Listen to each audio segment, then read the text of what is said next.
자, 유쾌하게 시작합시다. 자, 이제 교과 내용학 1권 들어갈 차례죠. 네, 연두색으로 되어 있는 운동역학, 운동생리학. 굉장히 기나긴 그 교과 교육학의 한 달간의 이제 그 흐름을 이제 마무리 짓고, 이제 교과 내용학의 이제 운동역학, 운동생리학의 파트를 들어가도록 하겠습니다. 우리 수험생들이 상당히 그 부담스러워할 수 있는 그 파트의 내용인데, 전체적으로 5권 책들 중에 가장 이해가 많이 요구되는 쪽입니다. 그래서 한 번만 이해가 되면 또 시험에서 도리어 쉽게 접근할 수 있는 파트라고 저는 주장을 하는데, 우리 수험생 여러분들이 초반에 좀 잘 잡아놓으면 될 것 같고요. 그 다음에 이걸 공부를 하다 보면 이해가 쉽게 되는 부분도 있고, 또 어느 부분은 좀 이해가 좀 안 되는 부분들도 있고, 또 어떤 수학적인 또는 물리 쪽에서의 운동 방정식이라든가 또는 공식 이런 것들이 좀 몇 개 좀 있고요. 그리고 그런 것들 몇 개만 좀 자기 것으로 만들어 놓으면 흐름은 크게 어렵지 않고, 또 그 자연과학적 지식들이 좀 우리가 초중고등학교 때 좀 뭐라고 할까? 좀 어렵게 생각하면서 이제 넘어가고 하면서, 매번 이렇게 우리가 좀 회피했던, 사람들이 있다면 좀 어렵게 생각할 수가 있는데, 사실 4 곱하기 2 그럼 8 아니에요? 그렇죠? 그렇죠? 예, 2-4 그럼 -2 정도 나오는 거고, 또 어떠한 성분, 제가 이제 역학 강의하다 보면 어떤 성분 이렇게 얘기를 하는데, 예를 들어서 여러분이 지금 커피를 마시는 분들이 있다. 저도 아침에 이제 커피를 마셨는데, 거기에 성분 그러면은 물과 커피 가루가 섞여갖고 지금 우리가 아메리카노 이런 거 먹는 거 아니에요? 그죠? 라떼를 먹는다 그러면 그 물에다가 커피 가루 섞은 데다가 우유 좀 섞어서 이제 또 되잖아요. 그러면 이제 그런 것들이 다 이루고 있는, 구성하고 있는 하나하나의 부분들이기 때문에 그런 걸 우리가 성분이라고 얘기하잖아요. 그러다 보면 그냥 아메리카노다 그러면은 그 커피 가루에서 물을 내려 다음에 그 다음에 거기에다가 이제 맑은 물을 섞고, 그 다음에 좀 라떼라 그러면 거기다 좀 우유 좀 섞고, 그 다음에 또 이런저런 또 다른 어떤 커피 종류라면 거기다 시나몬 가루를 좀 뿌린다든가 생크림 가루 좀 올린다든가 이렇게 구성하는 성분들이 이렇게 달라지잖아요. 근데 역학적 성분 그러면 그 안에 갑자기 물이 나오고 이러는 것들이 아니라 힘의 성분. 예? 그러니까 힘을 구성하는데 그 힘이 어떤 식으로 구성이 되느냐라고 하는 것을 성분 이렇게 얘기하면서, 그 성분을 굉장히 복잡하게 하는 것이 아니라 우리가 알고 있는 기본적인 X축, Y축, 그때 그 X축에 걸려있는 힘을 X성분의 분력, 부분의 힘이다. 그 다음에 Y축으로는 또 Y축의 분력, 이렇게 얘기하는 거예요. 그러니까 성분을 우리가 어렵게 생각하지 말고 벌써 이건 우리가 충분히 이해할 수 있는 것이다. 그 다음에 이제 생리학 가서 거기서 성분 그러면 예를 들어 우리 몸을 구성하고 있는 성분, 그러면 우리 몸도 가루로 만들 수 있죠? 그럴 수 있죠? 사실 보면 아무것도 아닙니다. 우리가 지나가다가 예를 들어 좀 안타깝게 길에서 이쁜 강아지가 이제 죽었다, 또는 고양이가 죽었다, 동물이 죽었다, 이런 식으로 죽게 되면 인간이나 동물이나 똑같아요. 그냥 저도 언젠가 죽을 거고 여러분도 언젠가 죽을 겁니다. 그렇죠? 예, 우리는 지금 여러분은 젊기 때문에 삶을 좀 더 많이 얘기하는 거고, 저는 여러분보다 나이가 많기 때문에 죽음을 향해 가고 있는 거 아니에요? 시한부 인생이에요. 예. 여러분은 시한부를 얘기할 필요가 없지만 저는 앞으로 살아봐야 몇 년이나 살겠습니까? 그죠? 그렇게 생각해요, 솔직히. 주변의 친구들 중에 죽은 친구들도 있고, 또 이제 옛날 기준으로 보면 10년, 20년 살면 죽어도 그냥 그냥 죽었나 보다 하고, 또 의학이 좀 더 발달해서 한 20-30년 동안 더 건강하게 살 수 있다면 다행스러운 건데, 걔 나중에 그냥 자식들한테 피곤하게 힘들게 의지하면서 살고 싶지 않으니까 건강하게 내 삶을 좀 잘 살았으면 좋겠다 하죠. 그럴 때 약도 먹고 뭐도 먹고 다 하는 거 아니에요? 그럴 때 인간도 결국은 여러 구성 성분들의 조합입니다. 근데 그 조합들이 이렇게 앞에서 떠들게 건강하게 있는 상태를 유지한 경우도 있고, 아니면 침대에 누워서 힘들게 자기 몸을 가누지도 못하는 상태의 삶 자체만 유지할 수도 있고, 그럴 때 내 몸의 구성 성분 이런 것들을 다 따져보면 그 안에 뭐 단백질이다, 또는 탄수화물이다, 또는 지방이다, 또는 물이다, 또는 그 각종의 이빨과 같은 미네랄 뭐 등등으로 다 구성되어 있는 거죠. 근데 그 구성되어 있는 것들 간에 어떠한 기능이라고 하는 부분에 좀 초점을 맞추는 게 생리학입니다. 그러니까 뭐 하나하나의 단백질 구조, 또는 뭐 탄수화물의 구조, 지방의 구조 아주 세밀하게 들어가지 않아요. 우리는 운동 생리학 이렇게 공부하면 그 구성 성분들을 통해 운동을 통해 어떠한 기능을 하고, 또 그 안에서 어떠한 역할들이 있는가, 또 그런 부분들을 조금 약간 깊게 들어가면 구성 성분 안에서도 예를 들면 에너지를 만들어내는 구성 성분이 뭐냐, 또 에너지를 만드는 과정에서 혹시 어떠한 부산물로서 뭐가 나오느냐, 이런 어떤 특정한 몇 개들을 알아보는 게 생리학입니다. 그러니까 결국 운동 역학이다, 운동 생리학이다 하는 이 교과 내용학의 1권에 다루는 내용들을 시작하면서 쫄지 말자. 우리가 처음부터 시작하면서 역학은 어려울 것이다, 또는 생리학은 어려울 것이다 라고 접근을 한다면 벌써 지고 들어가는 거잖아요. 경기를 하기도 전부터 벌써 지고 들어가고 심리적으로 지고 들어가면 벌써 자기 실력이 안 나오잖아요. 그런데 여기서 다루고 있는 것들이 용어 선생님 앞에서 강의할 수 있을 정도로, 이게 제가 보면 아무것도 아닌데 이 앞에서 강의할 정도 된다면 여러분 같이 프레시하고 그리고 굉장히 영면하고 탁하고 이런 분들이 한다면 이거 아무것도 아니에요. 그러니까 여러분 시작하면서 절대 쫄지 말고, 역학 생리학은 자기 자신이 충분히 감당할 수 있고 이겨낼 수 있는 과목이다, 이렇게 먼저 자신감을 갖고 시작하도록 합시다. 알았죠? 예, 저도 이제 강의하는 가운데 제가 알고 있는 지식이라든가 여러 가지 것들을 갖고서 여러분들한테 최선을 다해서 이제 전달을 하고 이해시키려고 노력을 할 테니 여러분도 일단 마음에서 여유 있게 시작을 하도록 합시다. 자, 그럼 이제 교과 내용학 1권의 운동 역학 파트의 3쪽부터 목차부터 한번 봐야 되겠죠? 그래도 자, 목차를 한번 보시면 거기에 우리가 이제 파트 1이라고 하는 데서 이제 운동 역학을 전체적으로 다루고 있고요. 그다음에 이제 파트 2에서 이제 운동 생리학 파트를 다루고 있고, 파트 3에서 트레이닝 방법론이라고 해서 이 트레이닝 방법론은 우리가 시험에서는 이제 운동 생리학의 한 부분으로 이제 시험에 출제가 됩니다. 그러니까 파트 1의 운동 역학과 파트 2와 파트 3의 운동 생리학 파트 이제 두 부분으로 갈 거고, 시험에서는 이 책에서 약 한 16점 정도가 이제 출제가 됩니다. 앞서 우리가 배웠던 교과 교육학 두 권을 합쳐서는 약 한 24점에서 26점 사이가 이제 출제가 되는 거고, 지금 이 교과 내용학 1권에서 16점이 되는 거니까 여기까지 띄고 나면 여러분들이 한 40점 정도, 임용시험에서 한 절반 정도를 이제 커버해낼 텐데요.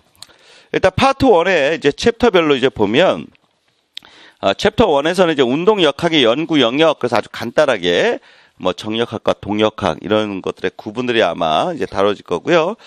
그 다음에 2장에서는 운동 역학의 이제 기초 지식이라고 하는 부분에서 나옵니다. 이 기초 지식에서도 시험에 최근에 굉장히 많이 출제가 되죠. 그리고 역학이 왜 좀 쉽게 출제되는 경향이 있다라고 했죠.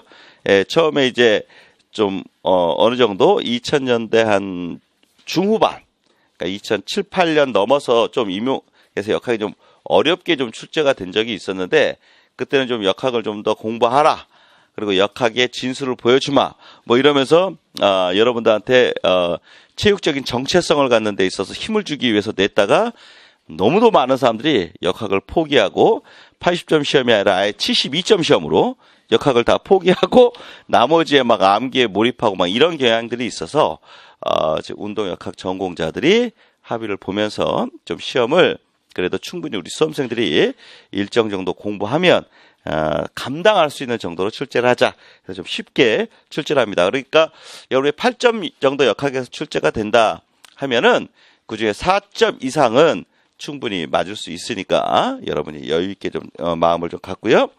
그다음 3장에서 이제 정력학적 운동이라고 하는 부분이 나오고, 그다음에 4장에서는 이제 운동학적 분석 나옵니다. 그다음에 5장에서는 선운동의 운동학적 분석, 그다음에 6장 각운동의 운동학적 분석이 나옵니다. 그러니까 보통 이제 선운동 하면 이제 뒤에 바로 이제 운동의 형태에서 다루겠지만, 그 선운동에다가 이제 밑줄 쳐놓으시고 그 옆에다가 직선 선운동, 직선 선운동, 그 다음에 곡선 선운동, 이 두 가지를 다 이 선운동의 운동학적 분석에서 다뤄요. 뭐와 뭐예요? 직선 선운동과 곡선 선운동, 이것을 선운동의 운동학적 분석에서 다룬다. 그래서 곡선 선운동 같으면은 우리가 뭐 공중에서 투사를 해서 이렇게 포물선 운동을 한다. 그럼 어떤 무게중심의 이동 경로가 포물선을 그렸다. 또는 우리가 뭐 높이뛰기를 할 때 무게중심이 공중으로 이렇게 투사가 돼서 올라갈 수가 있죠. 그런 식으로 곡선을 이루면서 움직일 때는 이제 곡선선 운동이라고 하고, 예를 들면 스케이트 같은 걸 타고 직선적으로 쭉 움직인다. 또는 여러분이 인라인 스케이트를 타고 쭉 움직일 때 위아래 뭐 이렇게 곡선의 움직임적이 아니라 그냥 바로 직진적인 움직임을 한다. 그럴 때 우리는 직선선 운동이라고 하죠. 이제 그래서 그런 부분들이 이 선운동의 운동학적 분석에서 주로 다뤄지고요.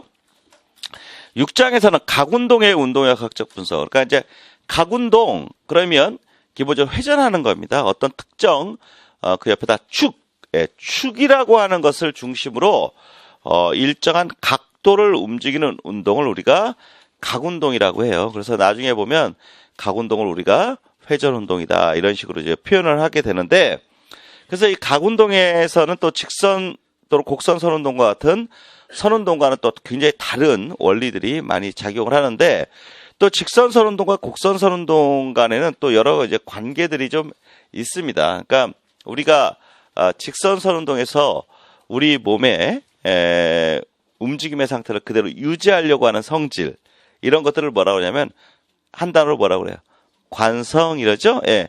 내가 정지하고 있었다면 계속 정지하려고 하고, 움직이고 있었다면 계속 움직이려고 하는 성질을 관성이라고 얘기합니다. 또 왜 우리 그러잖아요. 주변에서 관성적으로 살아 나는. 그냥 집에서 그냥 비비고 있으면 그냥 계속 비비고 싶고요. 예? 또 여러분 부모님이나 이런 분들, 또는 이제 공무원 생활하거나 일정한 어떤 출근 패턴을 갖고 있는 분들은 을에 예를 들면은 아침 7시만 되면 이렇게 움직이지 않습니까? 예, 그러니까 저도 이제 최근에 어디를 가기 위해서 후배랑 아침 한 6시 40분경에 이제 만나갖고 움직이는데, 벌써 6시 40분부터 근처 지하철역에는 출근하는 사람들이 참 많습니다. 그래서 거기가 이제 경기도 일원이었는데, 그 지하철을 타고 서울로 출근하려면 정해져 있는 시간에 늦지 않기 위해서 벌써 채 7시도 되기 전에 출근을 하는 사람들이 있거든요. 그러면 그런 분들은 예를 들면 갑자기 회사에 무슨 일이 딱 생겨갖고 출근을 하지 못하게 됐다. 그렇게 되면 굉장히 당황스러워요. 왜냐하면은 을에 6시 몇 분에 출근하려면 그 이전에 깰 거 아니에요? 그 시간에 깨서 움직이던 패턴들이 계속 몸에 배어 있다가 갑자기 아침 내내 쉬려고 하면 어색한 거죠. 그건 뭐냐면 자기의 생활의 패턴에 뭐가 있기 때문에, 관성이 있기 때문에 갑자기 쉬려고 하면 이상한 거죠. 그렇죠. 그렇기 때문에 그런 분들이 아침에 쉬질 못하고 바깥에 나가서 그냥 움직이기라도 하고 어딘가에 가서 무엇인가를 하면서 패턴들을 가려면 그 6시 몇 분에 일어났던 패턴의 관성을 유지하려고 하는 거거든요. 그래서 관성은 자기 자신의 현재의 상태를 그대로 유지하려는 거예요. 그럼 이제 그걸 운동역학에 적용을 해보면, 정지하고 있다면 계속 정지하고, 움직이고 있다면 계속 움직이고, 또 움직인다는 건 뭡니까? 그 물체의 속도가 존재한다는 거죠. 그러면 현재의 속도를 그대로 유지하려고 하는 걸 관성이라고 합니다. 그때 그 관성을 저같이 가만히 제가 서 있다, 또 여러분과 같이 가만히 앉아 있다, 이렇게 정지하고 있는 상태의 관성, 여기에 가장 큰 영향을 미치는 건 질량이에요. 물체의 고유한 물리량인 질량이 영향을 미치는데, 이게 만약 회전한다, 그러니까 여러분이 지금 현재 정지 상태에서 만약 그걸 직선으로 가려고 하는데 정지하고 있는 거, 또는 또 직선으로 움직이고 있다면 특정 속도로 움직일 거예요. 그럴 때 그 속도 내에서 만약에 속도를 줄이려고 하면 외력이 나의 진행 방향과 반대 방향으로 작용을 해야 속도가 줄겠죠. 만약에 좀 더 빠르게 하려고 하면 내가 진행하려고 하는 방향이 더 큰 힘이 진행 방향 쪽으로 작용을 하면 속도가 더 빨라지겠죠. 그걸 우리는 가속이다 이렇게 얘기하잖아요. 그러면 가속, 속도가 변한다. 속도가 변한다는 상태는 속도가 변한다는 거는 움직임의 현재 상태가 유지된다, 변한다. 변한다. 속도가 변한다는 것은 지금 현재 속도가 변한다는 의미를 갖고 있기 때문에 그것은 이미 관성이 깨져 있는 상태입니다. 그러니까 결국 외력이 작용을 해서 속도가 준다, 또는 내가 이동하려는 방향으로 힘이 작용해서 속도가 좀 더 붙는다는 것은 이미 관성이 깨져 있는 상태가 되는 거죠. 알겠죠? 그걸 또 회전할 때 내가 이렇게 쭉 팔을 회전한다. 근데 여기서 처음에 시작해서 딱 회전하려고 할 때 이건 내가 처음에 팔이 정지하고 있잖아요. 정지하고 있을 때의 내 팔과 그때 이걸 움직이면서 회전한다 할 때 또한 내 몸에 팔에 예를 들면 질량, 그 다음에 이 팔이 곧게 뻗어 있느냐 아니면 좀 구부러져 있느냐. 내 팔이 만약에 한 3kg 정도 된다. 3kg 정도 되는 질량을 갖고 있는데 이 질량이 하필이면 구부러져 있으면 질량은 똑같죠. 구부리고 있으나 피고 있으나. 그러나 이 질량의 분포가 어깨축에 가까워지죠. 가까워지면 팔을 곧게 편 상태에서 돌리는 것보다 구부러져 있을 때 좀 더 돌리기가 쉽습니다. 그러면 그걸 우리가 나중에 질량의 분포가 축에 가깝다. 그러니까 같은 질량 내에서도 질량의 분포가 축에 가깝게 되면 이제 물리적인 하나의 용어가 나오는데 그때 관성 모멘트. 그러니까 아까 관성이라는 말은 우리가 이해를 했고 모멘트라는 말이 붙으면 이제 회전운동 상황이거든요. 각운동 상황이에요. 관성 모멘트가 질량의 분포가 축에 가까워지면서 작아져요. 작아지면 돌리기 쉽게 되는 거예요. 그러니까는 배드민턴 같은 거 치고 이럴 때 팔을 곧게 펴고 이렇게 치는 것이 아니라 회전할 때 팔꿈치를 구부려서 회전하는 이유가 관성 모멘트를 줄여서 회전하기 쉽게 만들어서 회전하기 쉬우니까 빠르게 돌릴 수 있는 것이죠. 바로 그런 것들을 다 다루는 것들이 선운동과 각운동 내에서 다루어지는 운동역학적 분석들이에요. 그래서 우리가 또 뒤에 바로 나오겠습니다만 운동역학적 또는 운동학적 이런 말들이 나오는데 운동학적 그러면 대부분 힘을 다루지 않아요.